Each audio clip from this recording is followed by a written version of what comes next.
And here are some of the stories making headlines around the world. The United Nations Security Council is holding an emergency meeting later today to discuss North Korea's latest missile test, which contravenes UN resolutions. Nigeria's acting president visits the country's volatile Niger Delta and vows to bring peace to the region. We'll have an exclusive interview with the author of the Niger Delta Masterplan and the amnesty program that brought relative peace for a while. In music's biggest event of the year, which just ended a short while ago in Los Angeles, Adele comes out on top in the Battle of the Divas, winning 5 Grammys to Beyoncé's 2. There were also tributes to the late, great George Michael and Prince. We'll bring you the highlights. And jazz legend and multi-Grammy Award winner Al Jarreau is dead at the age of 76. We have a tribute.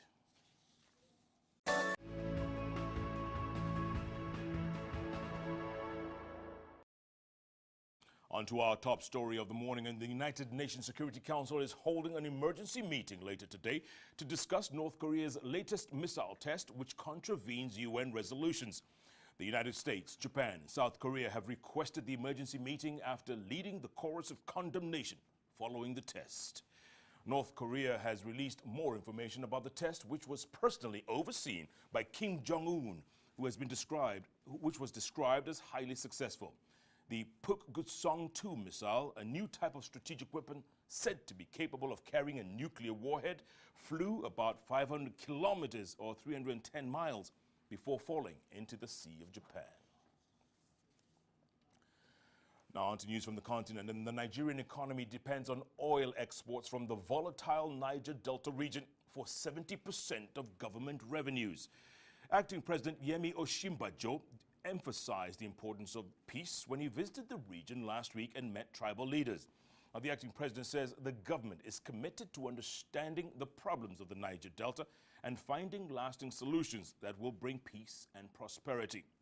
The Niger Delta Avengers and other militant groups in the region have wreaked havoc in the region, causing the country to lose up to 60% of revenues from oil and gas due to vandalization. Now, combating the militants by meeting force with force has proven futile, so the government needs to find other means of bringing peace to the region. Joining me now is Time Alaibe, the author of the Niger Delta Masterplan, who was a key part of the amnesty program and was also a former special advisor to then President Umaru Yar'Adua. Timmy, good to see you. Thanks for coming. Good to see you too, thank you. You're the author, one of the authors of the Niger Delta Masterplan. Was great on paper, but was never implemented to its fullest. What went wrong? What went wrong?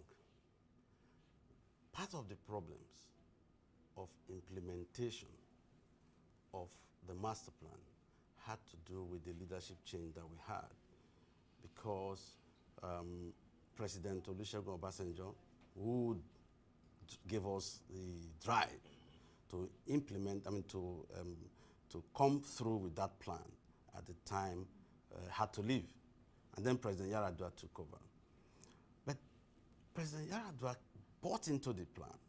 In fact, I made several presentations to him, and he was going to implement the plan. Yeah.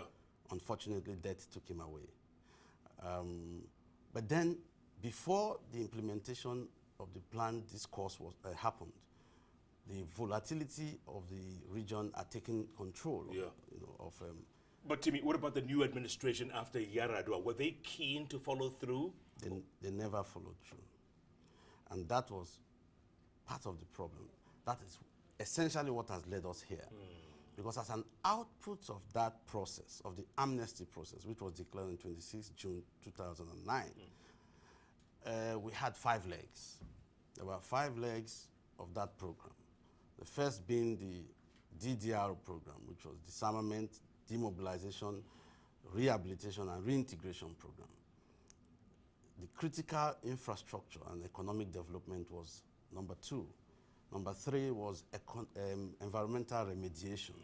4 was the involvement of host communities in the protection of oil assets and also oil pipelines. And then finally, the inclusion of oil communities in the proceeds of oil assets. Does blame squarely lie with Goodluck Jonathan's administration? I will say so far, only the first aspect, the DDR, has been implemented, not fully, by the way. Acting President Osinbanjo has made several trips to the Niger Delta.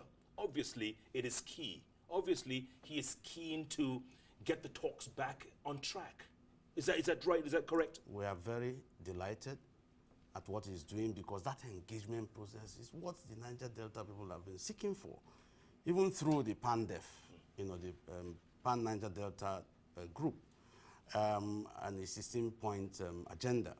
Now, what the acting President Osinbanjo has done is to open up the discourse again in saying that the oil communities must be involved.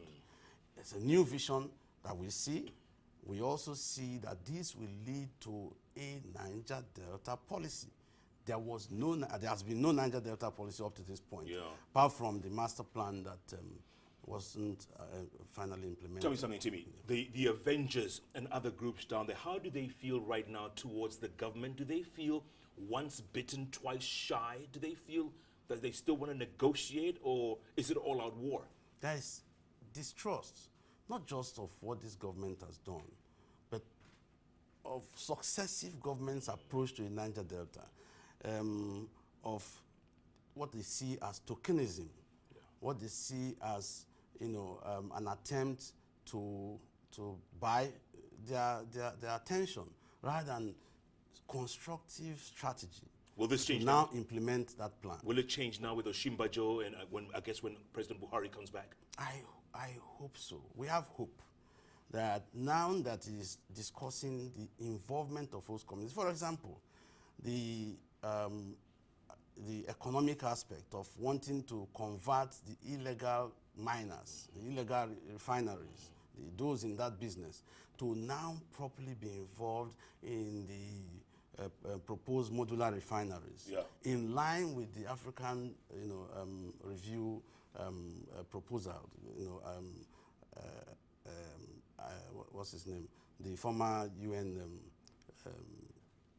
Council, proposal. Yes. To involve artisanal miners and make their work to now be formal, convert that to formal, just the same process to utilize sure. in the And Timmy, the bunkering, does that still go on? And is it still a big problem? It is. Bunkering goes on because of the poverty issues. We have talked about the economic challenges of the Niger Delta, the critical infrastructural challenges. If we had constructed roads to those communities where bunkering is happening today, we wouldn't have bunkering. I mean, the security dynamics would change. There will be police in each community. For example, the road from Barigolo to Bekobo to Ogola, the road from Omadino to to Escravos, those roads, 126 kilometers, 20 kilometers, and Boni, for example, the Port Harcourt Boni Road or Bodo Boni Road, the 3 senatorial roads in Bayelsa, to the one from Sagbama, Ikeremo to Age, the Nembe Brass Road. These are roads that will get to the coastline. The Niger Delta has the longest coastline in Africa. So we thought that, if Nigeria appeared to be paying for its sins. Yeah, indeed, Timmy, which brings me to my next question. Are you disappointed? Are you disappointed in the way things have turned out? Definitely. We should have moved further than where we are today. I'm very delighted that the Vice President, the acting President, is doing what he's doing now to come back to where we were. If we can go back to the 2009 template, and this is the template we have been talking about. We've advised that if we go back to that template, we can then implement those other aspects. Yes. Because these other thematic aspects encapsulate the 16-point agenda that PANDEF is talking about. Bottom line to me, worst case scenario. Worst case scenario in terms of? Going forward, if you don't implement the Niger Delta plan, what's the worst case scenario? The worst case scenario is that we cannot achieve the budgets that we want to achieve in the country. oil accounts for 90% of our exports. Today, even the gas is affected. 25 to 40% of gas is being cut out. And that's why we have the challenge of power in the country. Yes. So I think that going forward, we need to now take practical steps to engage with the people. I don't want to come up with the word dialogue because I think people misinterpret that, but engage with the people and reassure them, because that reassurance is what is required for peace to start, and to disabuse the minds of we have come from a checkered history from 1958 when oil was first found in commercial quantity in Loibri, and then we have also had institutional issues that never worked. Nearly 60 years later. Nearly 60 years. Yes. But there is hope. There is hope. There's always I hope. see hope. Okay. Time Alaibe, thank you so much. Thank Time you. Alaibe, author of the Niger Delta Masterplan there. Thanks so much for your time and insights. In other news, the Romanian government is under intense pressure to resign as street protests continue throughout the country against a controversial decision to water down anti-corruption laws. Now, up to 50,000 people gathered in front of the parliament buildings in Bucharest last night chanting, quote, "Thieves must resign." The demonstrations have been going on for nearly 2 weeks, and despite the resignation on Thursday of the country's justice minister, demonstrators look set to continue with demands for more resignations. So far, the widespread protests have been largely peaceful. Last night, they used mobile phone torches against colored pieces of paper, lighting up the cold night air with the blue, yellow, and red national flag of the country. To Kenya now, and a court on Monday jailed 7 union officials for a month over a doctor strike that has crippled public hospitals for nearly 3 months. The judge had handed down suspended sentences to officials a month ago after they ignored an earlier court order to end the strike.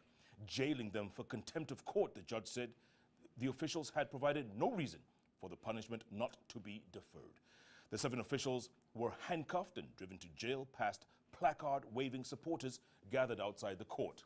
Now, the nationwide strike involving thousands of doctors and nurses began on December the 5th and has left public hospitals closed and patients unable to get basic medical care. The widespread disruptive industrial action comes months before an August general election in which Kenyan President Uhuru Kenyatta is hoping to win a second term. To Senegal now, and Senegal's Minister of Health, Awa Marie Coll Seck, has been handed the Best Minister Award for her role in the battle against Ebola. It happened at a gala event at the World Government Summit, an annual forum on good governance held in Dubai. On hand to present the award was Dubai's ruler Sheikh Mohammed bin Rashid Al Maktoum.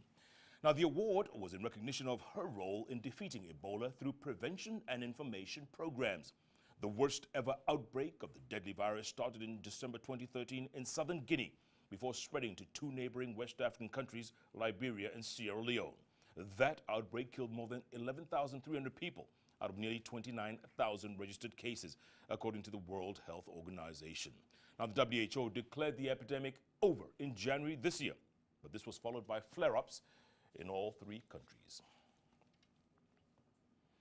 To the Ivory Coast now, and 6 journalists, including 3 media owners, have been arrested for spreading false information about a mutiny by security forces. Now, they were arrested on suspicion of breaking the law, which forbids inciting rebellion among the military, attacking state authority, and publishing false information relating to defense and state security, according to the statement. Now, the move came after elite forces became the latest troops to protest over pay in recent weeks in the West African nation, firing into the air in the army barracks town of Adiake. The editor and owner of the independent dailies L'Inter and Soir Info were arrested and held in a police camp in the capital Abidjan, along with the editors and owners of the opposition newspapers Le Temps and Notre Voix. The journalists will be questioned